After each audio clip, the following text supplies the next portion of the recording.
অবশেষে আমার ইনকিউবেটর থেকে বাচ্চা ফুটে বের হচ্ছে। যে দেখেন মাশাআল্লাহ কত কিউট কিউট বাচ্চা বের হয়েছে। এটা হচ্ছে আপনার কোয়েল পাখির বাচ্চা, এটা হচ্ছে দেশি মুরগির বাচ্চা, আর ও পাশে আছে হলো ফার্মি মুরগির বাচ্চা। মানে 3 ধরনের বাচ্চা দিয়েছিলাম আর কি। তো অবশেষে বাচ্চাগুলো ফোটা শুরু করছে এবং অলরেডি মোটামুটি অর্ধেক বের হয়েছে, আর কিছু বাকি আছে। ইনশাল্লাহ দেখা যাক কতগুলো বের হয়। প্রথম অভিজ্ঞতা অত বেশি নাই, প্রথম অবস্থায় দিয়েছিলাম। তো অবশেষে কিন্তু ইনশাল্লাহ আল্লাহ তাআলা এখান থেকে সুন্দর সুন্দর কিউট কিউট বাচ্চা কিন্তু বের করে দিয়েছে।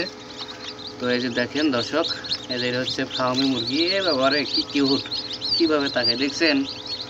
তো যাই হোক, যদি কারো বাচ্চা লাগে ফার্মি মুরগি অথবা দেশি মুরগি অথবা যদি কোয়েল পাখি লাগে, তাহলে আমাদের সাথে যোগাযোগ করতে পারেন অথবা সরাসরি এসে আমাদের এখান থেকে নিয়ে যেতে পারেন। আমাদের খামারের ঠিকানা হচ্ছে সিরাজগঞ্জ উল্লাপাড়া কয়রা, ঠিক আছে। অথবা সরাসরি স্ক্রিনে দেওয়া নাম্বারে ফোন করে জেনে নিতে পারেন বিস্তারিত। তো মোটামুটি এই যে দেখেন, এখন হচ্ছে মনে করেন 0 বয়সের বাচ্চা চলতেছে আর কি। তো যদি কারো লাগে তাহলে অবশ্যই যোগাযোগ করবেন, অথবা যদি আপনারা যে কোনো বয়সের বা আপনারা যদি যে কোনো হাঁস মুরগি বা কোয়েল পাখি যদি আমাদের মেশিন দ্বারা ফুটায় নিতে চান, তাহলে তাও কিন্তু নিতে পারবেন। তো সেক্ষেত্রে আগে আমাদের সাথে ভালো করে কথা বলে নেবেন, ঠিক আছে।